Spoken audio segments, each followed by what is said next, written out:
Hello everyone, good morning. তোমরা সবাই কেমন আছো? আশা করছি ভালো আছো। আর আমিও ভালো আছি।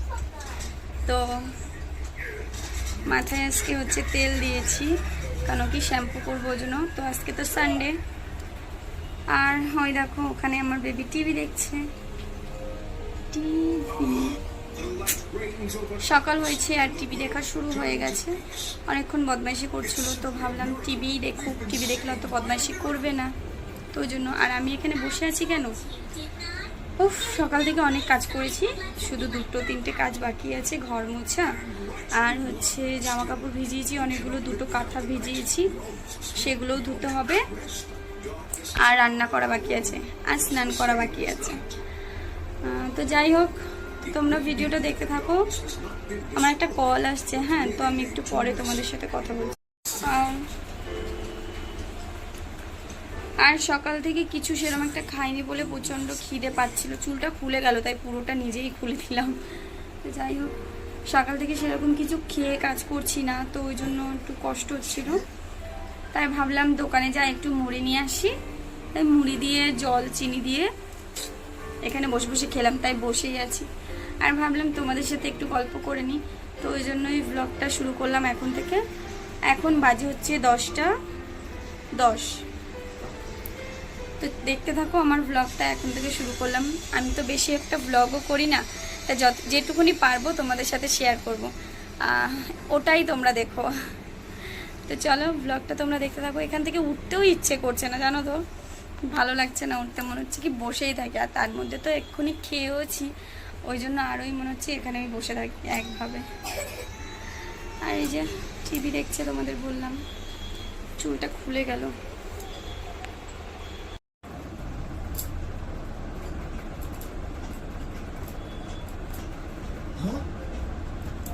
ও, মাথায় যদি তেল দিই, মাথায় তেল দিলে মনে কি চিপ, মনে যেন কি চম্পু চম্পু কিরকম জানি একটা লাগে। যাই হোক, ভালো লাগে না মাথায় তেল দিতে। আর আমি তো মাথায় কোনোদিন সেরকম একটা তেল দিই না, খালি যেদিন শ্যাম্পু করার থাকে সেদিনই তেল দিই। তুই এখনো খাসনি? ওকে কখন আমি খেতে বলেছি, এখনো খাইনি। আবার বসে বললাম, আমি ভালো লাগছে না, কিন্তু কাচতে হবে। 3 দিন ধরে প্রায় বৃষ্টি হয়েছে, আর জামা কাপড় অল্প অল্প করে ধুয়ে ধুয়ে না পোষায় না, জানো তো। কেন কি একবারে না ধুয়ে দিলে, একবারে ধুয়ে দিলে কি শুকিয়ে যেত, কম হয়ে যেত, ওই জন্য। আর একবারে ধুতেও পাচ্ছি না, অল্প অল্প করে ধুয়ে ঘরে মেলতে হচ্ছে। আজকে তো তাও একটু বৃষ্টি পড়ছে না বলে বাইরে মেলে দিয়েছি জামা কাপড়। আর দেখো, ও এখনো খায়নি আজকে, ওই জন্য ভাবলাম একবারে সব ভিজিয়ে দেবো। 2খানা কাঁথা ভিজিয়েছি বললাম, আর কিছু জামা কাপড় ছিল। আর এই দুষ্টুটা রিসেন্ট কদিন ধরে শুধু টয়লেট করছে বিছানায়, জানো, ইচ্ছাকৃত। ভোরবেলা ওঠে, পার ডে ওঠে ভোরবেলা উঠবে, সারা জায়গা তো দুষ্টুমি তো করে বেড়াবেই। আর আমরা ঘুমাবো, জানো তো, একদিন কি করে, আমাদের ছবি তোলে আমাদের ফোনে। আর পরে জানো না, ছবিগুলো দেখে কি হাসি পায়, তোমাদের কি বলবো। আমার তো প্রচণ্ড হাসি পায়। আর ওই ছবিগুলো ডিলিট করতে হয় প্রচুর, একবারে না হলেও 60-70টা ছবি একবারে তুলে ফেলবে, এরকমও, এত দুষ্টু। আর আজকেরে কি করেছে, ইচ্ছাকৃত 3 জায়গা টয়লেট করেছে। ফার্স্টে ওকে কি বলতো, ওই কর্নারের দিকে শোয়ায়, কেন কি ওর বাবার শোয়াটা একটু পা মা তুলে দেয়, এর গায়ে তার গায়ে পা তুলে দেয়, ছড়িয়ে ছিটিয়ে শোয় তো আমার হাজবেন্ড। তো বাই চান্স যদি ওর গায়ে লেগে যায়, তো ওকে আমি কি করে সাইডে শোয়াই। আর ওই সাইডে শোয়, তো 2-1 সময় টয়লেট করে। ও কিন্তু কন্টিনিউয়াসলি টয়লেট করে না, 2-1 সময় টয়লেট করে। তাই জন্য ওকে আমি সাইডে শোয়াই। আর ওখানে তবুও আমি প্লাস্টিক পেতে রাখি, যাতে টয়লেট করলে অসুবিধা না হয়। তো ওকে ওখানে শুয়েছি, ভোরবেলা কখন উঠে মাঝখানে ঢুকে গেছে। ঠিক আছে, বুঝতে পেরেছে, শুয়েছে, ঠিক আছে। কি করলো, আমি তো ঘুমিয়ে পড়েছি, খানিকক্ষণ পরে টের পেয়ে দেখছি কি কি বলবো, টয়লেট করে ভিজিয়ে রেখেছে সব কিছু। আর জানো না তো কি রাগ হচ্ছিল, অত ভোরবেলা, বলো কিরকম লাগে।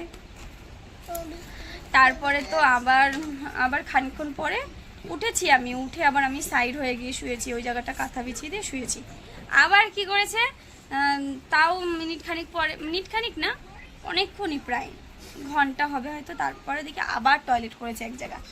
তো এরকম করে করে 3 জায়গা টয়লেট করেছে গাইস। মানে কীরকম লাগে বলো, আজকে সব রোদে দিতে হয়েছে। আর আমার নিচের যে তোষকটা, মানে বেডের নিচে যে তোষকটা, এইটা এখানে রয়েছে, তো ওটা জানো না এক সাইডে মানে নিচের দিকটাও মানে পিছন পিঠটাও না ভেজা ভেজা হয়ে গেছে, মানে এতটা পরিমাণে টয়লেট করেছে কয়েকদিন ধরে।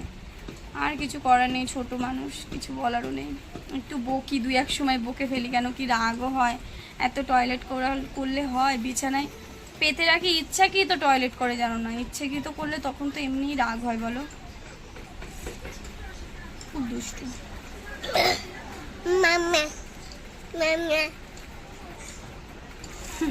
অনেক দুষ্টু। তো যাই হোক গাইস, আমি আমার কাজটা গিয়ে করি, মানে কাপড় জামা ধোবো এখন গিয়ে। অনেক কাপড় জামা রয়েছে, মানে ভিজিয়ে ফেলেছি, কি কাচতে তো হবেই। জল ঝরে গেলে আর কি, বৃষ্টি পড়লে ঘরেই দিতে হবে। তো চলো, যতক্ষণ শুকাবে, বৃষ্টি না হতে হতে সকাল সকাল কেচে দিই। 10টা 10 তো বেজেই গেছে, তারপর আবার রান্নাও আছে। তো চলো আমি জামা কাপড় কাছি, ততক্ষণের জন্য টাটা। আবার দেখা হচ্ছে একটু পরে। জল ছেড়ে দিয়েছি, এর ওয়েদারটা দেখো গাইস। তো গাইস একবারে স্নান টান করে পুজো দিয়ে নিয়েছি, আর একেবারে দুপুরের রান্নাতে চলে এসেছি।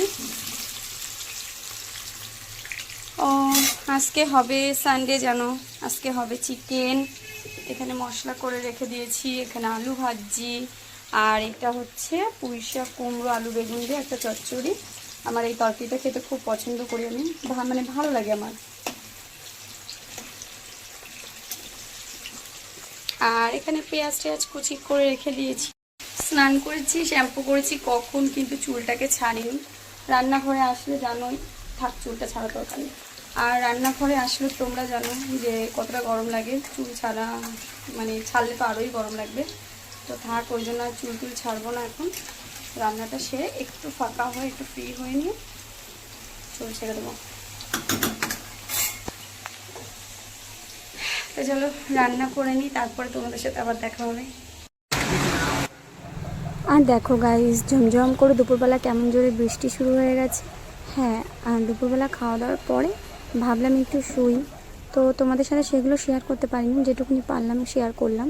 আর দেখো কেমন জোরে জোরে বৃষ্টি পড়ছে। তো চলো তোমরাও বৃষ্টিটা এনজয় করো।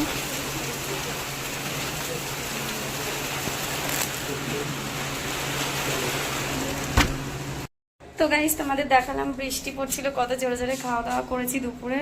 তো শুতে যাচ্ছিলাম, তখনই দেখলাম যে কত জোরে জোরে বৃষ্টি হচ্ছিল।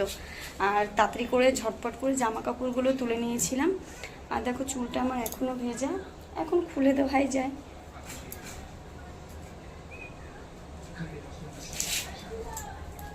চুলটা তখন খুলিনি বুঝলে, কেন কি তোমাদের তখন বলেছিলাম রান্নাঘরে থাকার সময় চুলটা ওরকম অত খোলা টোলা মানে খোলা যায় না।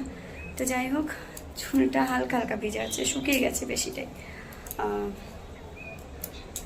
তো চলো, আর একটু কি বলবো তোমাদের, আর অল্প একটু বাসন রয়েছে, তো সেগুলো মাজবো। মেজে নিয়ে আমার কাজ পুরো শেষ, তারপর আমি ফ্রি। আর হ্যাঁ, তোমাদের আরেকটা কথা বলা হয়নি, যেটা হচ্ছে আমাদের আজকে তাল এনেছে একটা, ছোট তালটা। আগে আগে একবার তাল এনেছিল, তো কি বলতো, ওই তালটা এত বড় ছিল, কি সুন্দর তোমাদের বলবো, মানে কি বলবো, এত সুন্দর গন্ধও ছেড়েছিল।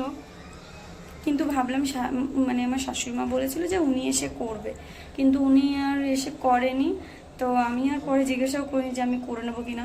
তা কালকে হুট করে মনে করলো যে মা আমি করে নেব তালটা, বলছে ঠিক আছে করে নে তালের বড়াটা। তো কালকে যেই তালটা ফাটালাম জানো তো, সাদা সাদা পোকা দেখছি সব মানে কিলবিল কিলবিল করছে, দেখে তো আর হয়ে গেছে আমার। তারপরে এই তালটা ফেলে দিতে হয়েছে, একটু বকাও শুনেছি হাজব্যান্ডের কাছে। তো যাই হোক, আজকে দেখছি আবার একটা ছোট একটা তাল এনে দিয়েছে, চেষ্টা করবো আজকের মধ্যে করে নেওয়ার। তালটা একটু শক্ত আছে, একদিন রেখে দিলে অসুবিধা হবে না, কিন্তু করে দেবে। তো বাসন মাজা আমার কমপ্লিট হয়ে গেছে। তো চলো, আর কোনো কাজ নেই। তো আজকের মতন টাটা, দেখা হবে নেক্সট ব্লগে। তোমাদের চেষ্টা করবো এরকম ছোটো ছোটো ব্লগই তোমাদের সাথে শেয়ার করার। তোমরা অবশ্যই দেখো আমার ব্লগগুলো, কেমন হয়েছে কমেন্ট করে অবশ্যই জানিও। আর ভিডিওটা যদি ভালো লাগে অবশ্যই লাইক কমেন্ট শেয়ার করে দিও।